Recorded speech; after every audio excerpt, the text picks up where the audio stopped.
TNTV Tamil ஊடகம், தனித்துவமான தமிழ் ஊடகம். உலகெங்கிலும் வாழும் டிஎன்டிவி தமிழ் ஊடகம் பார்வையாளர்களுக்கு அன்பு வணக்கம். பொருளாதார வல்லுநர் நந்தன் மாசிலாமணி அண்ணன் அவர்களை நாம் சந்திக்கிறோம். வணக்கம். ட்ரம்ப் அதிக வரிகளை எல்லா இடத்துலையும் விதிக்கிறார். இந்தியா மீதும் மிகப்பெரிய அழுத்தம். இப்போது சீனா மீது, சீனா உடனே பதிலுக்கு நாங்களும் அமெரிக்க பொருளுக்கு வரி விதிக்கிறோம் அப்படின்றாங்க. இப்போ கிட்டத்தட்ட என்ன சொன்னாலும் எக்கனாமிக் வார்னே ஃப்ரான்ஸ்லலாம் எல்லா பத்திரிகைகளும் ஹெட்லைன்ஸே போடுறாங்க. இது எங்கே போய் முடியும் இந்த மாதிரி இருக்கிறது? இல்லை, எப்பயுமே அதை வலுத்தவே கொஞ்சம் இது பண்ண பார்க்க தான், அடக்க பக்கம் தான் செய்வான். நெக்ஸ்ட்டு வலுக்கவே கொஞ்சம் போராடி பார்ப்பான். இப்போ சைனாக்கு என்ன ஒரு அட்வான்டேஜ் வச்சுக்கோங்களேன், அவங்களுக்கு இன்னைக்கு ஹியூமன் ரிசோர்ஸ் ரொம்ப ஸ்ட்ராங்காக வச்சுருக்காங்க. ஏன்னா அமெரிக்காவில் அந்தளவுக்கு இல்லை.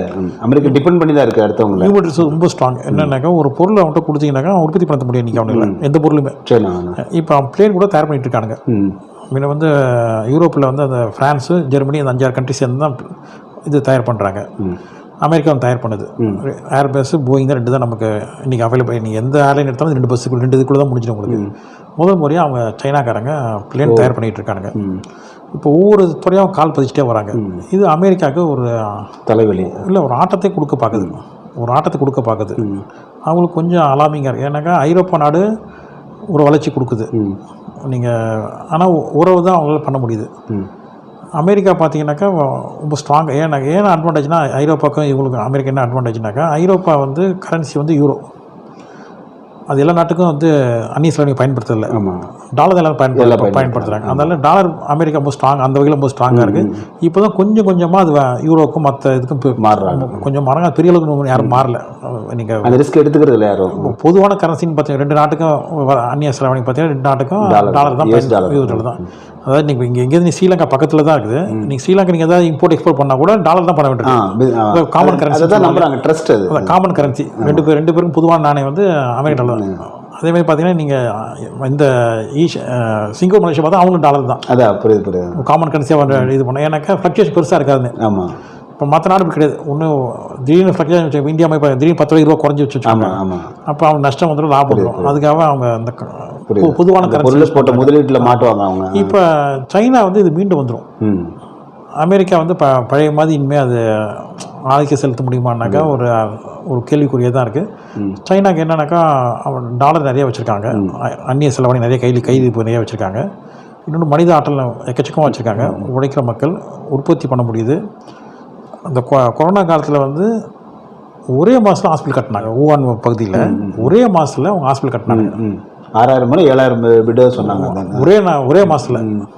அதில் அவங்க கன்ஸ்ட்ரக்ஷன் இப்போ வேறு எந்த கண்ட்ரியும் அவ்வளோ வேகமாக பண்ணுறதில்ல. அந்த கட்டுமானங்களை பண்ணுவாங்க, பட் இந்த ஸ்பீட் பண்ண முடியும் கஷ்டம்.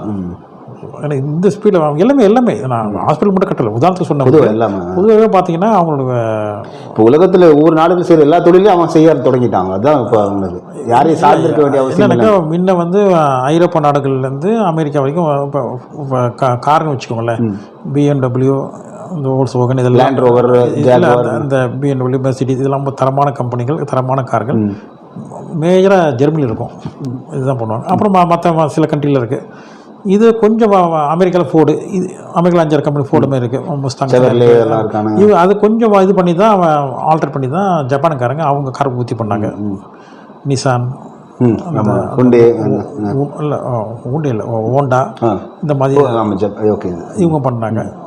அதாவது என்னன்னாக்கா அஃபோர்டபுள் விலையாக இருக்கும், தரமாகவும் இருக்கும். இந்தியனுக்கு விலையும் கொஞ்சம் இதுவாக இருக்கும், அந்த அளவு இருக்காது. தரமும் ஒரு பெட்டராக வச்சுக்கோங்களேன். ரொம்ப இதுவாக இருக்குது, விலை தாறுமாறாக இருக்காது. அஃபோர்டபுள் ரேட்னு வச்சுக்கோங்களேன். அதை விட ஒரு 2 படிக்கு இறங்கி தான் கொரியா, சவுத் தென் கொரியா பண்ணாங்க. அது அந்த ஹூண்டாய், இந்த மாதிரி கம்பெனிகள். இந்தியாவில் பார்த்தீங்கன்னா அந்த மாதிரி நம்ம கார் உற்பத்தி நமக்கு இல்லை நம்மகிட்ட இல்லை. இப்போ நம்ம அங்கேருந்து அவங்க தான் வைண்ட் பண்ணிட்டு போகிற மாதிரி தான் இங்கே இருக்குங்க. அப்படி இல்லை, நம்ம சொந்த உற்பத்தி இல்லைன்ற. நம்ம நாட்டுடைய உற்பத்தி கிடையாது. நமக்குன்னு ஒரு கார் கிடையாது. இந்தியாவுக்கு பிரீமியர் பத்மினி, மாருதி இருந்துச்சு. இல்லை, மாருதி சுசுகியோட கம்பெனி தான். நமக்கு மாருதி சுசுகி தான் பேரே. அப்புறம் இது பார்த்தீங்கன்னாக்கா ஃபியட் பண்ணுறாங்க. இந்தியா 130 கோடி பாப்புலேஷன் வச்சுட்டு இதையும் பண்ண மாட்டேங்கிறாங்க. ஆர்டி செலவு பண்ணது இல்லை. நம்ம இப்போ இப்போ ஆர்என்டிக்கு இப்போ நம்ம பார்த்தீங்கன்னா ஸ்பேஸ் ரொம்ப ஸ்ட்ராங்காக இருக்கும். இப்போ விண்வெளி ஆராய்ச்சியில் கொஞ்சம் ஸ்ட்ராங்காக இருக்கும். ஏன்னா அது இன்வெஸ்ட் பண்ணுறோம். இப்போ இந்த மாதிரி நீங்கள் ஆட்டோமொபைலுக்கு இன்வெஸ்ட் பண்ணாத ஆர்என்டி பண்ணாதனால தான் இப்போ நமக்கு வந்து 2 கார் தான் அந்த காலத்தை ப்ரீமியர் 10 அம்பாஸ்டர் ஒன்று இன்வெஸ்ட் பண்ணாதனால தான் அது அவுடேட்டாக போயிடுச்சு. ஜனங்களுக்கு வேறு, ஏன்னா இவ்வளோ கார் உள்ளே வரும்போது ஜனங்க அதான் விரும்புவாங்க. ஏன்னா ஒன்று வந்து மெயின்டெனன்ஸ் கொஞ்சம் இதுவாக இருக்கும், சீப்பாக இருக்கும். இன்னொன்று வந்து வழியில் நிற்காது. ஆமாம், இது 2மே நம்பி போக முடியாது. ஆமாம், புது வண்டியிலாம் எங்கேயா நிற்கும் இடத்துல குடும்பத்தோடு போகணும்னா சிரமமாயிடும். இல்லை இப்போ அந்த கஷ்டம் கிடையாது. இப்போ இந்த வண்டியிலலாம் உங்களுக்கு கேரண்டியாக போகலாம். பெரிய இல்லை சுத்தமாக ரிப்பேர் வரல, எங்கேயாவது ரிப்பேர் வரும். பட் ரொம்ப கம்மி பர்சன்டேஜ். இப்போ அது அப்படி கிடையாது. அந்த 2 வண்டிகளுமே அது 50% நம்பியே போக முடியாதுன்னு சொல்லுவாங்க அந்த காலத்தில். எங்கேயா இப்போ என்ன ஆகும்னு தெரியாதுன்னு நம்ம ஆர்என்டி டெவலப் பண்ணல. ரிசர்ச்சுக்கும் இது நீங்கள் ஆராய்ச்சிக்கிறதுக்கு நீங்கள் செலவு பண்ணால் புதுசு ஒரு பொருள் வரும் உங்களுக்கு. இங்கே பண்ணுறது நம்ம இல்லை, நம்ம இன்வெஸ்ட் பண்ணல. ஏன்னா நமக்கு அந்த அளவுக்கு பணம் கிடையாது. அப்போ அரசாங்கம் தான் பண்ண முடியும் பாருங்க இதுக்கெல்லாம். இப்போ நீங்கள் சொல்கிறத பார்த்தா நம்மகிட்ட மேன் பவர் தான் இருக்குது, வேறு ஒன்றுமே பெருசாக சொல்லிக்கிற மாதிரி இல்லைங்கிறதா இருக்குது. ஸ்கில் இருக்குது, அன்ஸ்கில் இருக்குது. நம்ம 2 இருக்குது. இப்போ மேன் பவர் வெறும் நீங்கள் ஸ்கில்டுனா இப்போ வரும். இப்போ நமக்கு இப்போ தான் நம்ம வந்து கம்ப்யூட்டர் ஒரு தலைமுறை பார்க்குது. கம்ப்யூட்டர் இப்போ முதல்ல ஒரு தலைமையை பார்க்கும் போது அதில் மாஸ்டர் பண்ண போது தான் நீங்கள் அடுத்து போகும்போது அந்த ப்ரோக்ராமுக்கு போக முடியும். நீங்கள் அதுக்கே இன்னும் இப்போ பல தரமாக இப்போ ஸ்மார்ட் ஃபோன் எல்லாருக்கும் வந்துருச்சு. இதில் பார்த்தீங்கன்னா ஒரு 50 வயசு 55 வயசு ஆளுங்களுக்கு வந்து இன்னி வரைக்கும் அதை யூஸ் பண்ண தெரியாது. என்னென்ன ஆப்ஷன் இருக்குது, என்னென்ன பயன்படுத்த பல பேர் தெரியும். எல்லாம் ஃபோன் வரும், பேசுவோம், ஆஃப் பண்ணுவாங்க. அதுக்கு மேலே இது எங்கள் வாட்ஸ்அப் அனுப்ப தெரியாதுன்னு சொல்லுவாங்க, பேச தெரியாதுன்னு சொல்லுவாங்க. அவங்க ஃபோன் வந்துன்னா எடுக்க தெரியும், ஆஃப் பண்ண தெரியும், இதுதான் தெரியும்.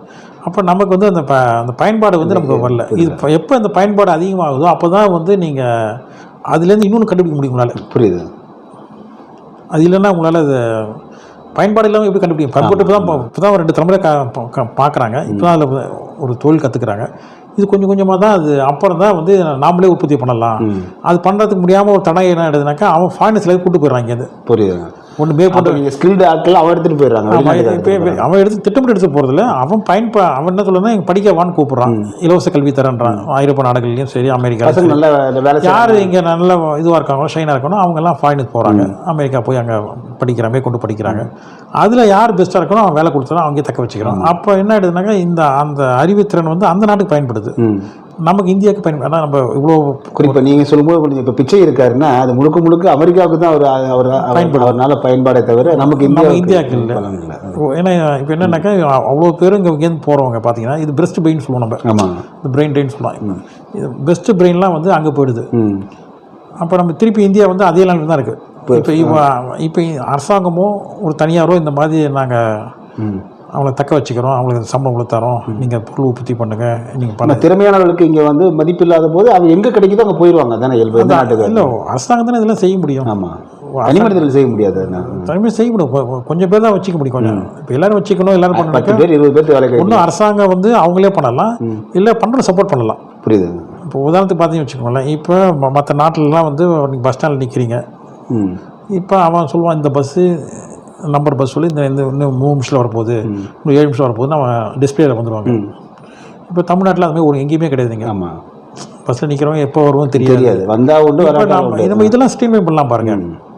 இப்போ சென்னை முழுக்க சரி, தமிழ்நாடு முழுக்க சொல்லலாம். இந்த இப்போ நீங்கள் இப்போ வேறு ஏஐ தொழில்நுட்பம் வேறு வருதுங்க. இப்போ அது இப்போவே பயன்படுத்த இல்லைங்க. ஏற்கனவே நமக்கு திறமையானவங்களுக்கு வேலை வாய்ப்பு இல்லாமல் இருக்குது.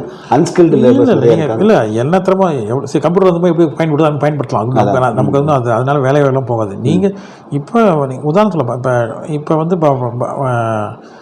பஸ்ஸு ட்ரெயின் இதெல்லாம் நீங்கள் லிங்க் கொடுத்துடலாம். நீங்கள் இப்போ அவன் நேரம் வந்து மனித நேரம் விரயமாகாது. ஒரு 20 நிமிஷம் உட்காந்து வேஸ்ட் பண்ண அவசியம் இல்லை. அப்போ அவன் அதுக்கு பிளான் பண்ணிப்பான். அடுத்த பஸ் 20 நிமிஷம் கழிச்சு தான் வரப்போகுது, 30 நிமிஷம் ஆகி போகுது, வேலை செய்யலாம், இல்லை வேற எங்கேயும் போயிட்டு வரலாம். இது அவன் ஒரு திட்டமிடும் பாருங்க, அது அப்படியே குறைஞ்சிடும் பாருங்க. இப்போ நமக்கு பெரிய இது என்னன்னாக்கா, இப்போ ரயில்வே மணிக்கணக்கில் காத்திருத்தல்ங்கிறது. ரயில்வேல பார்த்தீங்கன்னாக்கா இப்போ சொல்லுவோம், பெருமையாக சொல்லுவோம், நம்ம இன்னைக்கு திருப்பதி இதுக்கு தீபாவளிக்கு ஓப்பன் பண்ணோம், 5 நிமிஷத்தில் முடிஞ்சு போச்சுன்னு பெருமையாக சொல்லுவாங்க. இதில் என்ன பெருமை இருக்குன்னு தெரியல. அவ்வளோ பேர் போகணும்னு ஆசைப்பட்றான். ஆமாம், இலவசமாக போகல, பணம் வாங்கி தான் போட போகிறேன். ட்ரெயின் 10 ட்ரெயின் எக்ஸ்ட்ரா கூட இல்லை அன்றைக்கி. நிச்சயமாக 10 ட்ரெயின் உற்பத்தி பண்ணு, 10 பேர் வேலை வாய்ப்பு கிடைக்குது. இல்லை என்ன நஷ்டம் இல்லை, இருக்கிறத வச்சு ஓட்டிட்டு பெருமை தேடிட்டு இருக்கிறது. இல்லை அப்போ எப்படி ஒரு உங்களுக்கு அவன் ஊருக்கு போகணுன்னு கேட்குறான், ஊருக்கு போகிறதுக்கு பணமும் கட்டுறான், ஆன்லைன் ரிசர்வ் பண்ணுறான், கொடுத்த தொலைவில் இருக்கும். அது ஏன் அந்த ஒரு நாள் 1 நிமிஷம் தான் ஓப்பன் பண்ணுவேன், 5 நிமிஷத்தில் முடிஞ்சு போச்சு, அதில் என்ன இருக்குது? இல்லை நான் கூட வருஷம் பூரா ஓப்பன் பண்ணு, அரசாங்கம் அதில் பணம் சம்பாதிக்கலான்றதில்ல. நிச்சயமாக ஒன்றும் இல்லை. லல்லு பிரசாத் யாதவ் வந்ததுக்கு பிறகு கிட்டத்தட்ட 27,000 கோடி ரூபா அதை பிஸ்னஸ் பண்ணி காமிச்சார் அவர். நல்ல பட்சம் பண்ணார். ஓகே. இப்போ என்ன சொல்கிறேன், அது இன்னும் பெருசாக்குங்கன்ற. இப்போ என்ன சொல்கிறேன்னாக்கா 3 மாதத்துக்குள்ள தான் நீங்கள் ரிசர்வேஷன் பண்ணணும்னு சொல்கிறான். 6 மாதம் 2 மாதம், நான் சொல்கிறேன் 2 வருஷம் பண்ணுன்றேன். புரியுது. அப்போ பணம் உள்ளே வந்துடும். பெரிய பணம் ஒரு 2 வருஷத்துக்கு இருக்கும். 2 வருஷம் ஃபுல்லாக இருக்கும். ஆமாம். வட்டி இல்லாத போனோம். அதுக்கு இன்ட்ரெஸ்ட் போட்டாலே உங்களுக்கு வட்டி இல்லாத போனோம். ஆமாம். நீ அதில் இப்போ ட்ரெயின் வேகன் உற்பத்தி பண்ணு, 10 வேகன் உற்பத்தி பண்ணு, மற்ற லைனை சரி பண்ணு, எல்லாத்துக்குமே வந்து இன்டர்நேஷனல் கடன் தான் வாங்குறாங்க. ஆமாம். இது கடன் இல்லாமல் பண்ணலாம்ல. அடுத்து என்ன பண்ணலாம், நீங்கள் ட்ரெயின் ஸ்பீடு ஏற்றலாம். ஆமாம். 80 100 120 140. வந்தே பாரத் போட்டிருக்காங்க, ஆனால் எல்லாரும் போகக்கூடியதா இல்லைங்களா? அது இல்லை, அதுவும் ஒரு செக்ஷன் போட்டோம். மற்ற இது டெவலப் பண்ணுங்க நான் சொல்கிறேன். இருக்கிற ரயில் அது என்ன பண்ணாக்கா, நீங்கள் 4 ஏசி போட்டுன்னு வச்சுக்கோங்களேன், அந்த காசு எக்ஸ்ட்ரா காசு வச்சு நீங்கள் இந்த இதுக்கு நான் ஏசி போட்டு கொஞ்சம் அது பேலன்ஸ் கிடைச்சிடும். சப்சிடி, அது பார்த்தீங்கன்னா சப்சிடி. புரியுது. யார் பணம் கூடுதலாக கொடுக்குறானோ அவன்கிட்ட கூடுதலாக வாங்கிக்கிறீங்க. பணம் இல்லை, இப்போ தேட்டர் மாதிரி வச்சுக்கோங்களேன், தேட்டரில் வந்து 3 ரோலுக்கு ரேட் கம்மியாக இருக்கும், கடைசி ரோல் ரேட் அதிகமாக இருக்கும். அப்போ ஆவரேஜ் காஸ்ட் வந்து அவங்களுக்கு கிடைச்சோம் தேட்டர் ஓனருக்கு. 2 பேருக்கு படம் ஒரே படம் தான் 2 பேர் பார்க்க போகிறாங்க. வித்தியாசம் இல்லை படம் பார்க்கறதுல. என்ன முன்ன உட்காந்து பார்க்கணும், பின்ன உட்காந்து பார்க்கணும், அவ்வளோதான் வித்தியாசம். ஆனால் அதுக்குள்ள ரேட்டு தான் கொடுக்க போறீங்க. வசதி படித்தவங்க கூட கொடுத்து பார்க்கட்டும், வசதி கூடவங்க கிட்ட வந்து பார்க்கட்டும். என்ன பதினால அப்போ என்னன்னா, இப்படி எல்லாருக்கும் ஒரே ரேட்டு கொடுக்குன்னா கட்டுப்படி ஆகாது, வரமாட்டாங்க. அப்போ பேலன்ஸ் கிடைக்குது. சப்சிடி, இதுதான் சப்சிடி. யார்கிட்ட கூடுதல் வாங்க முடியும் அவட்ட வாங்குறீங்க, அவங்களுக்கு குறைவாக சப்சிடி பண்ணுறீங்க. இதே பாலிசி எல்லாத்தையும் அப்ளை பண்ணுங்கன்னு சொல்கிறேன். இதுக்கு ஒரு விஷன் இல்லாமல் இருக்காங்களா? அது வரக்கூடிய 100% சென்ட்ரலையும் சரி ஸ்டேட் விஷன் இல்லாமல் தான் இருக்காங்க. ஏன்னா அவங்க செயல்பட பார்த்தா அப்படி தான் தெரியுது நமக்கு.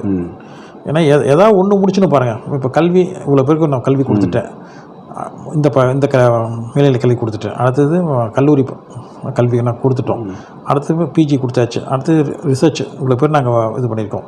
இதை நாமளே பெருமையாக சொல்லிக்கூடாது. இந்த இவங்களுக்கு வேலை கிடைச்சா தான் பெருமை நமக்கு. நம்ம நாட்டில் இல்லை, வெளிநாட்டில் வந்து இவ்வளோ பேருக்கு அந்த வேலைக்கு வாய்ப்பு இருக்குது, இவங்க தேவை பெருமையில தான் நம்ம வாழ்ந்துட்டு இருக்கிறோம். நமக்கானதுங்கிறது இல்லை, இவ்வளோ பேருக்கு அங்கே தகுதி இருக்குது, இவ்வளோ பேருக்கு எதிர்பார்க்குறான்னு சொன்னால் தான் நமக்கு அது. இப்போ சொல்லுவாங்கண்ணா, நம்ம பசங்களும் வெளிநாட்டில் போய் வேலை செய்கிறாங்க பார்ப்பாங்க, அது பெருமை தான். ஆனால் இங்கே அவரோட திறமை இங்கே வந்து இருந்திருந்ததுன்னா இந்த நாடு இன்னும் வளர்ச்சி பெறும் அப்படிங்கிறது. அதுக்கு வாய்ப்பு நம்ம தான் உருவாக்கி தரணும். ஒன்றும் அரசாங்கம் பண்ணி தரணும், இல்லை ப்ரைவேட் பண்ணுறவங்களும் அரசாங்கம் ஊக்கி வச்சு பண்ணிங்கன்னு வச்சுக்கோங்க. நீங்கள் அந்நிய செலாவணி அதிகமாக வெட்டிக்கிட்டு இருக்கிற திருப்பூரினுடைய நிலைமை இப்போ நம்ம பார்க்குறோம். டெக்ஸ்டைல்ஸில் சிவகாசி பட்டாசு தொழிற்சாலை, அதே போல் மோட்டார் பம்ப் செட்டுகள் கோயம்புத்தூர், எல்லாமே இன்றைக்கி அரசாங்கத்தோட உதவி இல்லாமல் தான் நசிஞ்சு போன நிலைமையில தான் இருக்குது. அது எல்லாமே நமக்கு வருவாய் கொடுத்துட்டு இருக்கக்கூடிய ஒன்று தான். அதுதான் இப்போ ஒவ்வொரு தான் நீ பிடிக்கலாம். ஒன்று வேலூர் பக்கம் எடுத்திங்கனாக்கா டேனரி ஆமாம் அது இருக்குது. அப்புறம் அதை தாண்டி போனீங்கன்னாக்கா திருப்பூர், அப்புறம் வந்து சேலத்தில் மாம்பழம். மாம்பழம் வந்து சேமியா, அது ஒரு பெரிய ஒரு பிஸ்னஸ். சேமியா, ஜவ்வரிசி, இதெல்லாம் சேகோன் போகும். இப்போ என்னன்னாக்கா, இப்போ நம்ம ஊர் மாம்பழமும் பாகிஸ்தான் மாம்பழம் தான் வந்து உலகத்துலேயே டாப்பில் போயிட்டுருக்கு. சேலம் மாம்பழம், தமிழ்நாட்டு மாம்பழமும் இந்திய மாம்பழம் வச்சுக்கலாம். இந்திய மாம்பழமும் பாகிஸ்தான் மாம்பழம் தான் வந்து ரொம்ப சுவையாக உள்ள மாம்பழம். வேற எதுவுமே வந்து இந்த அளவுக்கு வரல. ஸ்வீட்னஸ் இருக்காது. அந்த மண், அந்த ஒரு ஸ்வீட் இது வந்து உலகம் முழுக்க இது வந்து பெரிய மார்க்கெட் இருக்கு. அது நம்ம எவ்வளோ டெவலப் பண்ணலாம், அது அரசாங்கம் தான் பண்ண முடியாது. அதான் அப்போ என்ன பண்ணால் அங்கங்கே நீங்கள் ஒரு கூடுதல் மா விவசாயிகளை அதிகப்படுத்தி அவங்களுக்கு ஊக்கப்படுத்தி அதை மார்க்கெட் ஏற்றி இவங்களே வாங்கி எக்ஸ்போர்ட் பண்ணாங்கன்னா 2 தடவை இவங்க எக்ஸ்போர்ட் பண்ண உதவி பண்ணால் போதும். அதான் அவங்களே அங்கே வந்து அங்கே வந்து அவ்வளோ சூப்பர் மார்க்கெட் இருக்குது ஒவ்வொரு நாட்டிலையும். சைனா சூப்பர் மார்க்கெட் பார்த்தீங்கன்னா ஒருத்தர் கொடுத்துட்டாலே போதும். இல்லை 3-4 வச்சுருப்பாங்க கடை. ஆமாம் ஒரு இது அரசாங்கம் போய் ஹெல்ப் பண்ணி 3 இது சாம்பிள் அனுப்பிச்சு அவங்க ஹெல்ப் பண்ணி கொடுத்தீங்கன்னாவே இது வளர்ந்துடும். குவாலிட்டி செக் அது எல்லாமே ப்ராப்பராக உணவு உற்பத்தி பண்ண முடியும். அடுத்து கோயிலில் பெரிய வருமானம் இருக்குது நமக்கு. இப்போ இந்தியா முழுக்க இப்போ வேட்டிகன் சிட்டியில் வந்து எப்படி வந்து வருமானம் கொட்டுதோ அதுமாதிரி நம்ம ஊர் திருப்பதி பண்ணலாம், பழனி பண்ணலாம். நமக்கு இவ்வளோ கோயிலுக்கு, நமக்கு திருப்பி பாசாய் கோயிலுக்கு இதுக்கு வந்து ஜனங்க இன்வெஸ்ட்மெண்ட் ரெடியாக இருக்காங்க, காசு கொடுக்குறதுக்கு. அந்த ஒவ்வொரு காணி கொடுக்குறது எல்லாம் காத்துட்டு இருக்காங்க. அதெல்லாம் ஸ்டீல்மெண்ட் பண்ணிட்டீங்கன்னா வச்சுக்கோங்க, அரசாங்கத்து அந்நிய செலவு வரும், வேலைவாய்ப்பு வரும். இது மூலம் பல நல்ல காரியம் செய்ய முடியும், அரசாங்கம் செய்ய முடியும். ஒவ்வொரு ஏரியாவை டெவலப் பண்ணீங்க. ஒன்று செலவு குறைக்கணும், அடுத்த வருமானம் இந்த மாதிரி பல அதிகப்படுத்தணும். பல்வேறு துறைகள் ஒவ்வொரு டிபார்ட்மெண்ட் பண்ணி வச்சுக்கோங்களேன், அரசாங்கத்துக்கு வருமானம் வர ஆரம்பிச்சிடும். அப்போ வந்து கடன் வாங்குறது குறையும், வட்டி கட்டுறது குறையும், கடன் வாங்க வட்டி கட்டுறது குறையும். கிட்டத்தட்ட 30 விழுக்காடு நமக்கு வந்து 25 விழுக்காடு மிச்சமாக நமக்கு அது குறைக்கலாம். இல்லை, நம்ம கேபிட்டல் இன்வெஸ்ட்மெண்ட் தான் 50% வரணும். இப்போ அதுதான் இப்போ கேபிட்டல் இன்வெஸ்ட்மெண்ட் 50% வந்தீங்கன்னா தான் நீங்கள் வந்து ஊர் சுபிட்சம் வரும். அது இப்போ நீங்கள் பார்த்தீங்கன்னு வச்சுக்கோங்க, அதாவது நீங்க சொல்றது வந்து என்ன, சம்பளம் ஓய்வூதியம் 50 விழுக்காடு, அடுத்தது 40 விழுக்காடு, மீதி வந்து பாத்தீங்கன்னா இந்த 50 விழுக்காடு நமக்கு வந்து 30% அந்த மானியத்துக்கு அசெட் சொத்து உருவாக்கக்கூடிய அளவுக்கு 50 விழுக்காடு முதலீடு இருக்கணும். இப்போ நமக்கு இருக்கிற 12 விழுக்காடு தான் இருக்கு. 12% நமக்கு இருக்கும். நம்ம அது 50% நீங்கள் கொண்டு போனீங்க, கொண்டு போனால் தான் ரிட்டர்ன்ஸ் கிடைக்கும். உதாரணத்துக்கு நீங்கள் இப்போ டேம் கட்டிங் வச்சுக்கோங்களேன், அது ஒரு ஆள் பயன்பாடு இல்லை. ஆமா, அது வந்து பல லட்சக்கணக்கான மக்களுக்கு பயன்படுது, பல கோடி மக்களுக்கு. ஏன்னா உணவு உற்பத்தி அது பண்ணுது, குடிநீர் பண்ண தேவை உற்பத்தி, ரெண்டுத்துக்கும் நமக்கு இதுவாக இருக்குது. அப்போ நம்ம அதுக்கு இன்வெஸ்ட் பண்ணி ஆகணும். அது இன்வெஸ்ட் பண்ணாமல் நீங்கள் எப்படி பண்ண முடியுங்க? நிச்சயமா அதுக்கு தான் கூட இன்வெஸ்ட் பண்ணி ஆகணும். நீங்கள் இப்போ தடுப்பணை கட்டுறதோ இல்லை நிறைய இப்போ பாருங்க, அந்த அத்திக்கல் அவனாசி திட்டம் இவ்வளோ வருஷம் பேசி இப்போ தான் அது கொஞ்சம் வருது, பயன்பாடுக்கே வருது. அதுமாதிரி ஒவ்வொன்றும் இருக்குது பாருங்க. அதுக்குள்ள சூயஸ் வேகமாக வந்துருச்சு. நீங்கள் உள்ளூர் திட்டம் வந்து ரொம்ப மெதுவாக போகுது, வெளிநாட்டு திட்டம் வந்து வேகமாக போயிடுச்சு. அங்கே ஒவ்வொரு ஏரியாக்கும் சொல்கிறேன், ராமநாதபுரம் மாவட்டம் எந்தெந்த ஏரியாலாம் நமக்கு வளம் கம்மியாக, குடிநீர் விவசாயம் கம்மியாக இருக்கும், அதை நீங்கள் அட்ரஸ் பண்ணி வச்சுக்கோங்களேன். அப்போ அந்த பகுதி வளர்ச்சி, அந்த பகுதி வளர்ச்சினா விவசாயம் வரும், மைக்ரேட் ஆகி வெளியில் போகணும் அவசியம் இருக்காது. அப்போது ஸ்ட்ரெஸ் வராது பாருங்க. சிட்டிக்கு அர்பனில் போய் ஸ்ட்ரெஸ் வராது. ஸ்ட்ரெஸ் இப்போ சென்னையில் பயங்கர ஸ்ட்ரெஸ் ஆயிடுச்சு. ஆமாம், இப்போ விலையும் கூடுது. ஆமாம், இப்போ யோசிச்சு பாருங்கள், இப்போ திருச்சியிலேருந்து சென்னைக்கு வந்தாக்கா 300 கிலோமீட்டர். ஆமாம், இப்போ அதே நீங்கள் சென்னை கேபில் கொண்டு அங்கே வச்சுக்கோங்க, திருச்சியில் வச்சுக்கோங்க, அப்போ 300 கிலோமீட்டர் மிச்சம் நமக்கு. நிச்சயமா அங்கே சவுத்தில் கனிவா அங்கேயே வந்துடுவான்ல. ஆமாம், எல்லாருமே ஒரே. இப்போ அப்போ நம்ம என்ன பண்ணோம்னாக்கா கேபிட்டலில் மாற்றுறது யோசிக்கணும் நமக்கு. புரியுதுங்க. அது எம்ஜிஆர் ஒரு தடவை முயற்சி பண்ணார், அது அப்படியே இதிலே போயிடுச்சு. அது பண்ணால் கூட உங்களுக்கு ஒரு பெரிய நமக்கு 3 அட்வான்டேஜ். ஒன்று அங்கேயே 1 ஹவர் கோயம்புத்தூர், செலவு எல்லாத்துக்கும் குறையும். ஆமாம், அங்கேயே 1 ஹவர் தான் கோயம்புத்தூர், அங்கேயே 1 ஹவர் தான் திருச்சி, மதுரை, அந்த பக்கம் அந்த 3 ஹவர்ஸ் கூட ரேடியஸுக்கு சென்டர் பாடி வச்சு வச்சுக்கோங்களேன். எந்த ஆப்பிடும் போயிடலாம் அவங்க. புரியுது. திருச்சிக்குள்ளே இல்லை, திருச்சி அவுட்டில் போயிடலான்ற. அப்போ என்ன ஆகுனாக்கா உங்களுக்கு அவ்வளோ செலவு குறையும் உங்களுக்கு. அது நிச்சயமாக. ஆனால் capital expenditure one time expenditure பண்ணிட்டீங்கன்னா போதும் உங்களுக்கு. நீங்கள் இத்தனை 10 லட்சத்து கடன் வாங்குறதுக்கு அதை பண்ணியிருந்தா இன்னொரு வருவாய் வந்துருக்கு. இல்லை, அரசாங்கம் பண்ணுற பெரிய விஷயம், ஈஸியாக பண்ணிடலாம். நமக்கு வருமானம் நம்ம அரசாங்கம், அதாவது தனி மனுஷன் வந்து கடன் வாங்க முடியாது, ஓரளவுக்குமே வாங்க முடியாது. பட் அரசாங்கத்துக்கு ஒரு பெரிய அட்வான்டேஜ் வச்சுக்கோங்களேன், இவங்க வரி எப்படி வேணால் போடலாம். புரியுது. வரி எப்படி வேணால் போட்டு காசு சம்பாதிக்கலாம். அதனால் ஒன்றும் அது ஒரு திட்டத்துக்கு பணம் இல்லைன்னு சொல்கிறது ரொம்ப அது இல்லாத, அது ஏற்க முடியாது. நம்மளால் 8 கோடி பேர் இருக்காங்க, 1 ரூபான்னு போட்டால் 8 கோடி வந்துருச்சு, ஒரு வினாடியில் வந்துடுது. ஆளுக்கு 1 ரூபான்னு போட்டாலே. நிச்சயமாக ரொம்ப மிக புரியும்படியாக இந்த பொருளாதாரத்தை சொல்லியிருக்கீங்கண்ணா. மிக்க நன்றிங்கண்ணா. வணக்கம்ண்ணா. நன்றி, வணக்கம். மீண்டும் மற்றொரு ஆளுமையோடு மற்றொரு தலைப்பில் உங்களை சந்திக்கிறேன். அதுவரை நன்றி, அன்பு, வணக்கம். டிஎன்டிவி தமிழ் ஊடகம், தனித்துவமான தமிழ் ஊடகம்.